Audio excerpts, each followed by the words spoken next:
foofu nga xamante ne moo di ca assemblée lañ doon voté loi bu bees ñeel constitution bu Sénégal ak coppite yi nga xamante ne moom lañ ca daal di namm proposition bu de loi bi nag moo ngi nekk loi numéro 2017 2026 ni ki démb lañ ko daal di adopté sur 165 députés jàppal ni 129 dañoo daal di voté 129 yëpp nag pour la ñu daal di voté donc amul kenn koo xamante ni daal di nay voté contre waaye itam amul kenn koo xamante ni dafa daal di voté la nga xamante ni moom moo di abstention ci ni nga xamante ni noonu la ko daal di daal di amee donc loolu nag dafay dugg ci taarix ndax ci ni nga xamante ni noonu lañ ko la daal di xamee ndax saay suñu di amal révision constitutionnelle dafa am ci yoon yi nga xamante ne moom la ñuy jaar te loolu ki nga xam ne moom moo di le président de l'assemblée laata sax ñuy ñëw ci démb ci bi ñuy mujj ci assemblée moom mi lee am na la nga xamante ne annoncé woon na ko ca njëlbéen déjà laata ñuy dem itam laata ñuy def travail en commission bi donc li xew dem lépp c'était le fruit d'un processus bi nga xamante ne ça a été travaillé en amont léegi nag ci mbir mi foog ñu def taxaw seetlu par rapport ak bien sûr la nga xam ne moom moo ñeel loi bi parce que ci anam yi ñu ko voté ñenn ñi dañoo jàpp ne wala ca nañ ko analyser sax laa war a wax da cee am xeetu forcing nga ca am xeetu forcing gi dafa jóge ci ni ñu convoqué mbir mi maanaam ni ñu ko wootee mu gaaw parce que naa ci ñëw naa ko gën a expliquer ni ñu ko voté mu gaaw maanaam ni ñu patamee sax yenn député yi précipitation daf ci am waaw ni ñu patamee yenn député yi nga xam ne dañu doon def trouble d'audience ni leen patamee génn yeneen député yi gedd donc ñenn ñi sax laa war a wax dañoo jàpp ne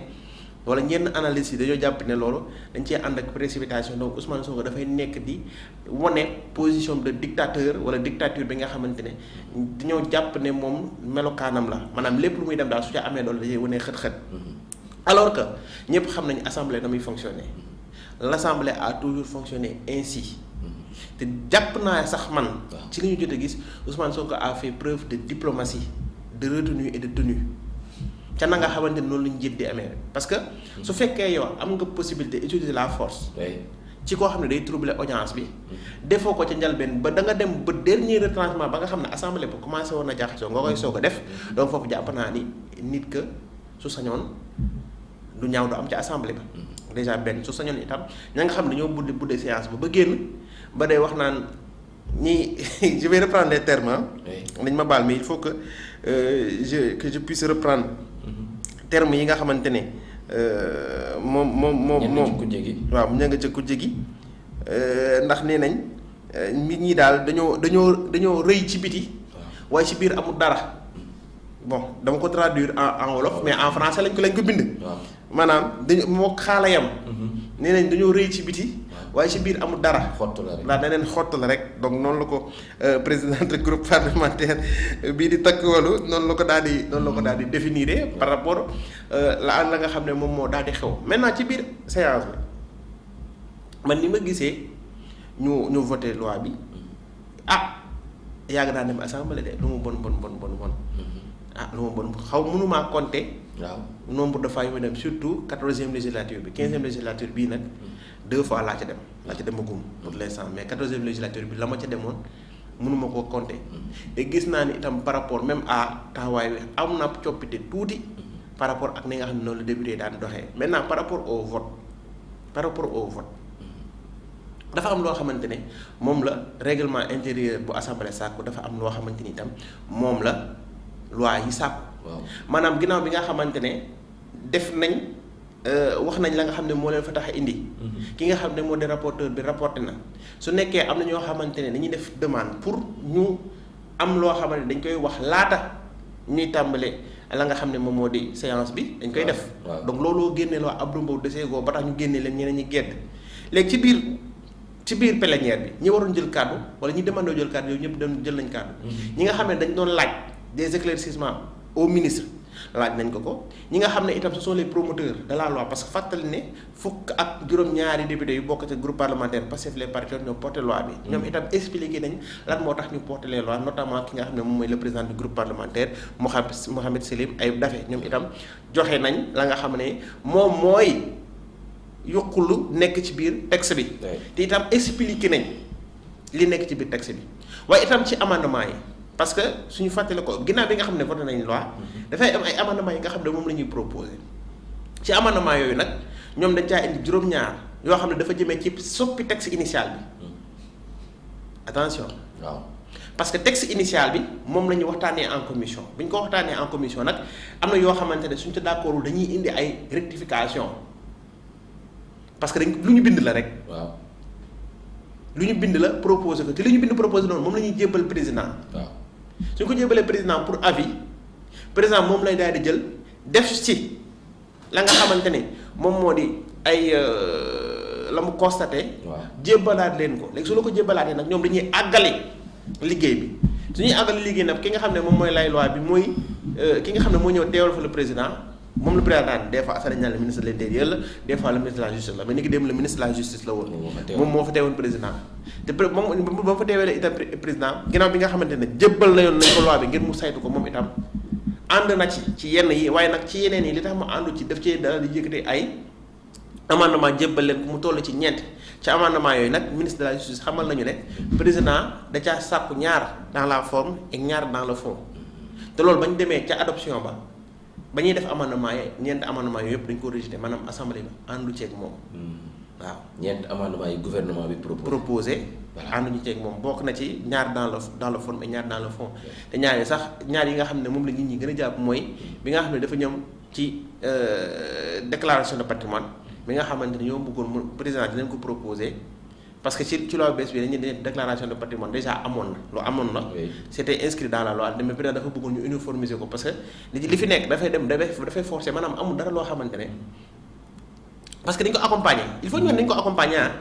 amendement boobu dañ ko accompagner déclaration de patrimoine dañ ko accompagner de telle sorte que ñeneen ñi nga xamante ne ñoom lañ fi joxoon ñenn ndombal tànk yi ginnaaw suñu wàccee dañ leen di tere ñu génne réew mi ci diggalu ñetti weer maanaam du ñu mën a génn réew mi te itam déclaration de patrimoine bi itam da leen di tënk de telle façon que soo balaa ngay dugg da nga koy def balaa ngay génn da nga koy def forcé mais président ci amendement dafa sàkkoon loolu mu uniforme déjà maanaam loolu yem rek ci le président ak ñenn ñi nga xam ne ñoo ngi la ciblé maanaam ñëpp ñi nga xam ne ils sont assujettis à cette déclaration là doivent le faire te ñoom itam seen news nañ ko rendre public te bu ñu fàtte li fi nekk rendre seen bopp public déjà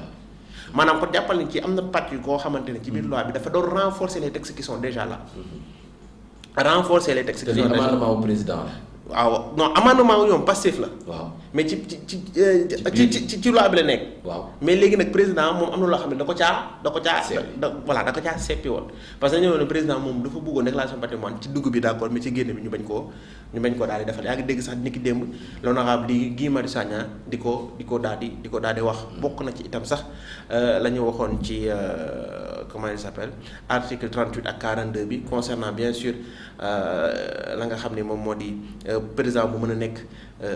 président parti politique wala li ni mel ñoo ko doon wax mais ni ki démb sax premier ministre président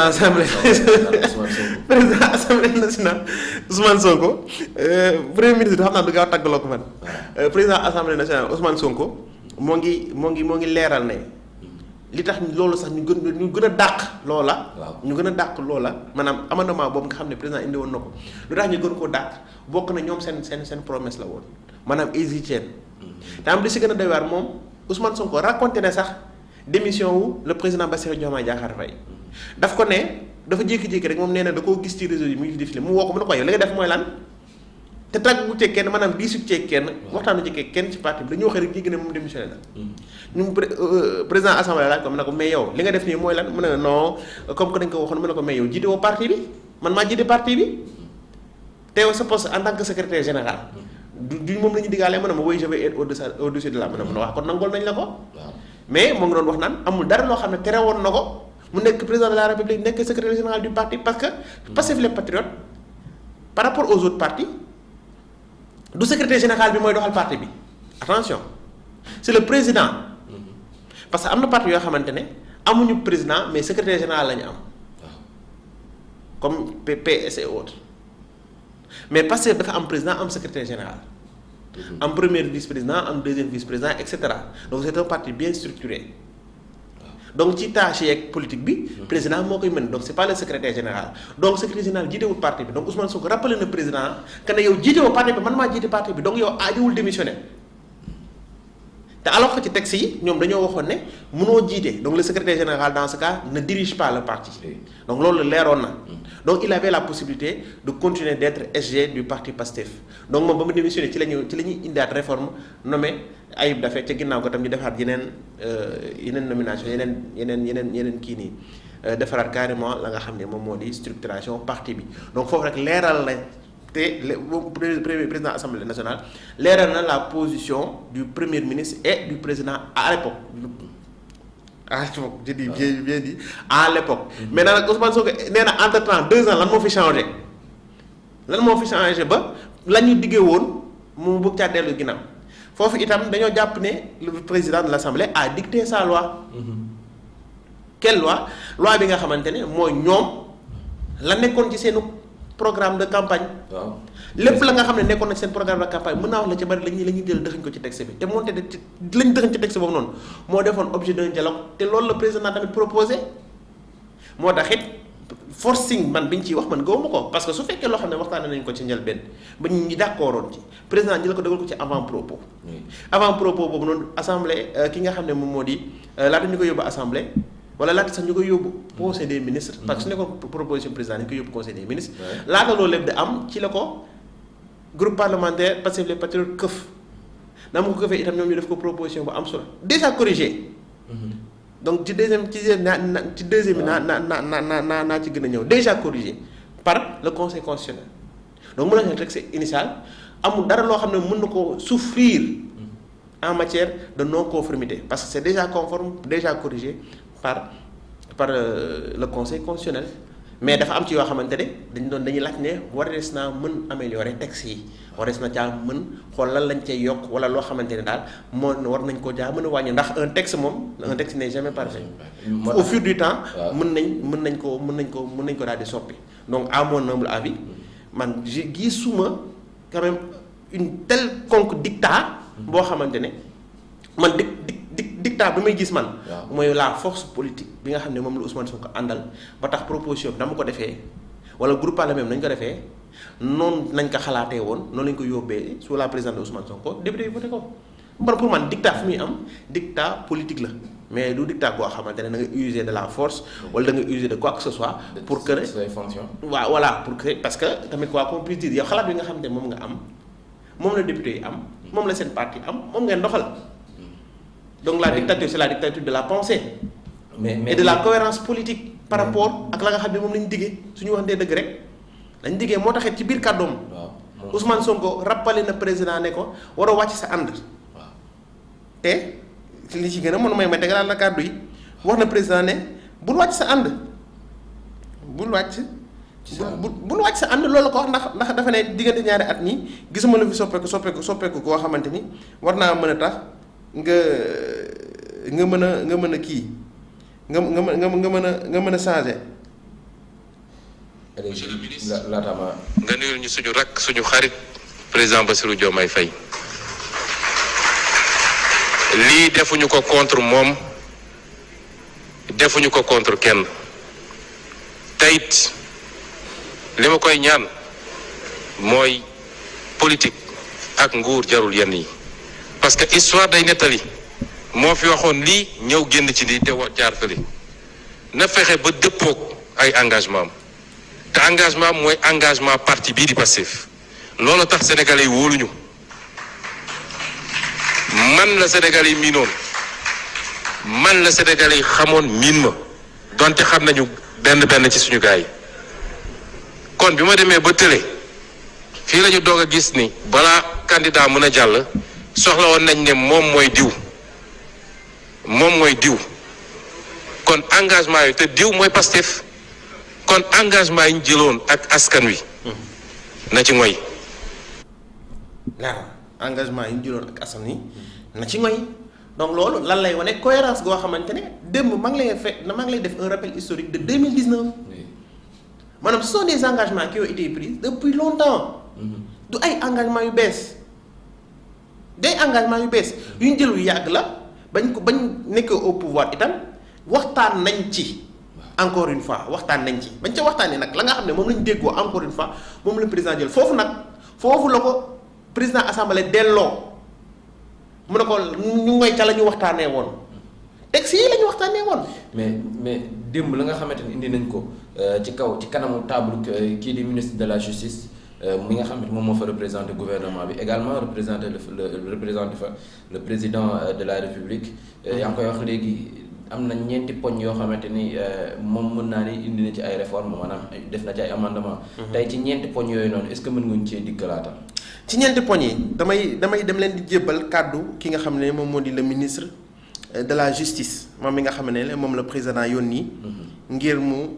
mu expliquer ñi nga xamante ni ñoom ñooy député yi lan moo tax ki nga xamante ni. mooy le président déposé amendement yooyu noonu ca jalbeen mu ngay expliquer ne daanaka na tax c'est pas du loo xamante ne dafa jëmee ci à leur encontre mais dafa jëm juste pour indi ay leeral par rapport ak la nga xamante ne moom moo waral amendement yooyu noonu ndax dafa jàpp ne dans le fond et dans la forme du texte war na see mën a indi ay coppite itam dafa jàpp ne sax la nga xam ne moo fi nekkoon ca njalbeen dafa jàpp ne warees na ko mën a bàyyi noonu. warees na ko mën a bàyyi noonu ñu déglu le ministre. avec les institutions, porte-parole du gouvernement, honorables députés.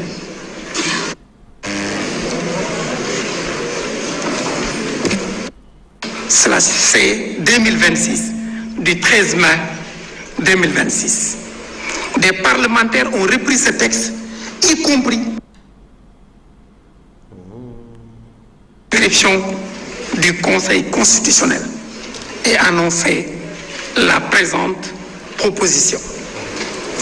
Le président de l'Assemblée nationale, par courrier en date du 12 juin, a saisi le président de la République de cette proposition pour avis. Ce dernier, par courrier en date du 19 juin, a fait tenir au président de l'Assemblée nationale ses observations en indiquant ces 4 amendements. Mais au préalable, il a tenu à informer le président de l'Assemblée nationale qu'il a décidé qu'en vertu de l'article 103 de la Constitution, de soumettre le texte adopté au référendum. Ces amendements sont au nombre de 4, 2 de forme, 2 de fond, portant sur les articles 38 et 42 de la Constitution. Pour l'édition constitutionnelle sénégalaise,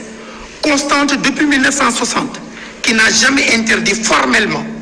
au président de la République de présider un parti politique ou une coalition de partis politiques. Le réalisme institutionnel commande une certaine flexibilité. Une interdiction expresse ne garantirait pas la neutralité recherchée. Le président demeurant toujours, en toute hypothèse, membre du parti. Et en sa qualité de membre du parti, il peut participer aux réunions et à ce titre continuer à exercer son leadership, toute son influence. Et cela peut avoir un effet pervers. Donc même s'il n'est pas président du parti, il peut participer à partir de ce moment-là, continuer à influencer. C'est pourquoi le président demande d'aller vers un réalisme pour voir ce texte et maintenir le statu quo, à savoir laisser libre au chef de l'État d'apprécier est-ce oui ou non il va diriger un parti ou une coalition. Lamine ci bu njëkk bi yaa ngi koy dégg. waaw la mooy la ma expliqué sànq. ministre bi leeral na ko par rapport à la position du président bi nga xam ne dafa jàpp ne. la ñu waxoon te déggowoon ko ca dialogue ba la nga xam ne nekkoon na ci programme Pastef les patriotes maanaam président mën na jiite parti politique wala coalition maanaam di booma ka bu mi moom dafa jàpp ne daal matee su ta dugal ci constitution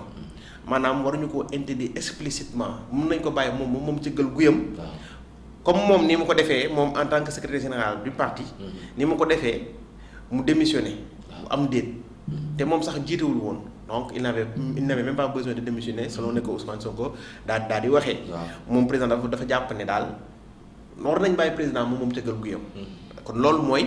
bu njëkk bi ñu dégluwaat le ministre ci àggali je pense bien que boobu expliqué war naa ko doom ñu dégluwaat le ministre. Article 42. Le président de la République est la seule constante du pouvoir exécutif, tirant sa légitimité du suffrage. fii nga baal ma. waaw. parce que tubaab lay làkk xëy na peut-être ñenn ñuy seetaan du ñu mën a comprendre. parce que ci réforme yi da cee am point boo xamante ne ci article 42 la nekk par rapport à la définition de la politique de la nation parce que ci texte yi fi nekk dañ ne c'est le président qui définit la politique de la nation. ci bii la yoon nag ca réforme yi nañ ko bindee dañoo jàpp ne premier ministre dañ ko cee dooleel. de telle sorte que moom itam dafay am prérogative. jëmee ci définition politique de la nation maanaam président moo koy définir ànd ceeg. premier ministre maanaam premier ministre da cee am responsabilité bu baax a baax parce que il ne sera plus que simplement ki nga xam ne moom le président tabb ngir mu coordonner les actions du gouvernement diriger le gouvernement mais même dans la définition de la politique de la nation léegi moom da cee amee xalaat donc loolu moo nekkoon ci texte initial léegi nag ci texte bi nga xam ne mooy bu bees bi dañ ko soppi wax ne da ciy ànd ak premier ministre loolu nag président de la république àndu ci moo tax mu dugal amendement bi moom la le ministre di expliquer nii. Universel direct, la prérogative exclusive de déterminer la politique de la nation lui appartient. Il en répond devant le corps électoral à l'issue de son mandat. Sur la proposition de révision et les amendements parlementaires, le gouvernement reconnaît le droit d'initiative des députés, mais est contraint, dans le cas présent, de soulever l'irrecevabilité constitutionnelle. L'article 82 alinéa 2 de la Constitution est sans ambiguïté. Les propositions et amendements formulés par les députés ne sont recevables lorsque leur adoption aurait pour conséquence la création ou l'aggravation d'une charge publique, à moins qu'il ne soit assorti de propositions de recettes compensatrices. Le Conseil constitutionnel a précisé dans ses décisions numéro 3/C 2001, 4/C 2001 et 2/C 2003 que ces recettes compensatrices doivent être proposées, discutées et adoptées concomitamment à l'amendement et doivent permettre une compensation intégrale des charges nouvelles. En effet, toute mission nouvelle implique nécessairement une augmentation de charges. Or, certaines dispositions de la proposition de révision contreviennent manifestement à cette exigence. D'une part, fii nag dafa jëmee ci cour constitutionnelle bi ci loolu la jëmee ca na nga xam ne dina la ko Pastef proposé ministre bi dina ci dëkk président dafa jàpp ne te président la ma proposé woon mooy 9 membres. ci njëlbeen dañu proposé woon mooy 9 membres mooy ci avant projet bi 9 membres moo ci nekk. 9 membres moo ci nekk mais Pastef da koo daal di wàññi nekk def ko 7 comme li xew actuellement au niveau du conseil constitutionnel mais ci 7 yooyu nag ñoom dañoo am partage maanaam assemblée da ciy am droit ñett ki nga xam ne moom mooy président am ñett maanaam ñu pàccoo nomination yi par rapport ak loola léegi nag beneen bi ci des nag ñoom ñoo koy daal tànn seen biir mu complété leen mu nekk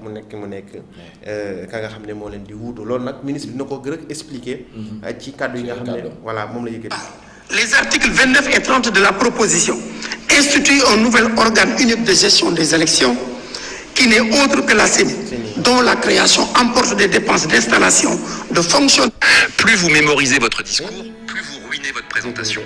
Publicité yi la de maa ngi jégalu bu baax a baax maa ngi jégalu de publicité yi ñëw nañ yàq li nga xam ne moom la le ministre doon daal di expliquer donc ñu dem sa Il ne ressort ni du rapport de la commission des lois ni du procès-verbal des débats qu'une proposition de recette compensatrice répondant aux exigences constitutionnelles rappelées par la jurisprudence ait été formulée, discutée et adoptée. Cette proposition a donc été faite et examinée en méconnaissance des prescriptions impératives de l'article 82, alinéa 2 et doit être déclarée irrecevable.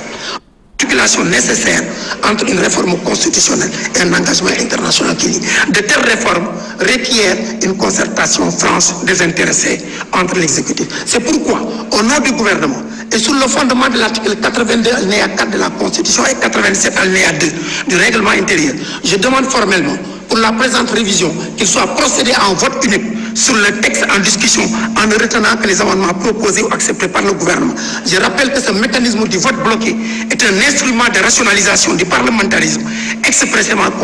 consacré par notre Constitution pour garantir la cohérence des textes et l'efficacité de l'action gouvernementale. Il appartient au gouvernement seul d'en apprécier l'opportunité et le gouvernement a décidé de s'en prévaloir dans le seul intérêt de la stabilité de nos institutions et de la fidélité à notre pacte constitutionnel. Cette demande est de droit dès lors que le gouvernement la formule. L'Assemblée est tenue de s'y conformer. Je vous remercie de votre aimable attention. Donc, mu ngi noonu. Je pense bien que le ministre a expliqué la nga xamante ne moom mooy xalaatu président par rapport ak la nga xam ni moom mooy révision bi ak amendement yi nga xamante ne moom la ci bëggoon indi bu CNI bi nag moom laa xëy na fàtte expliqué waaw CNI nag man rek ñal benn personnellement jàpp naa ni c'est pas nécessaire non c'est pas nécessaire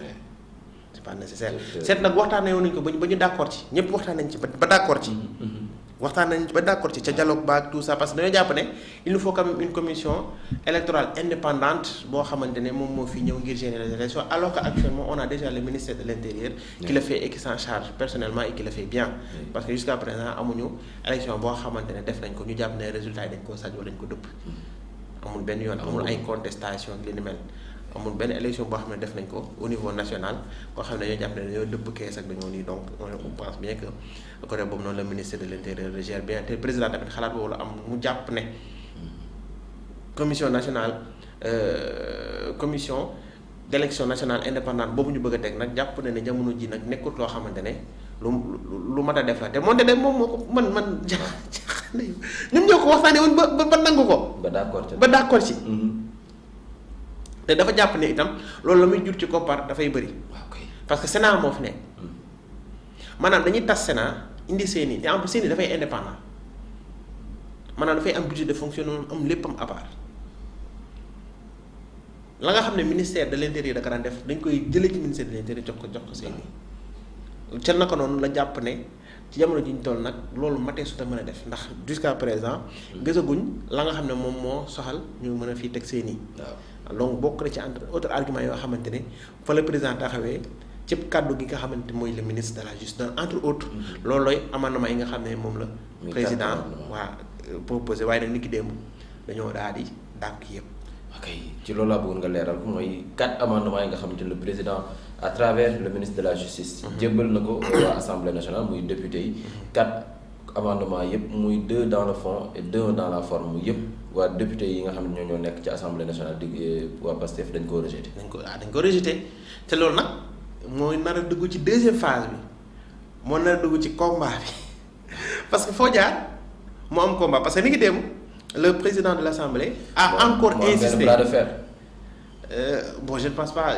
bras de fer mooy xëccoo mais daal ba am tuddee ko combat. combat ba xeex combat dóorante. mais waaw d'accord bras de fer ku ci nekk dina jéem a biij sa morom. te assemblée li ñu waroon def lépp nag def nañ ko wax dëgg yàlla ñoom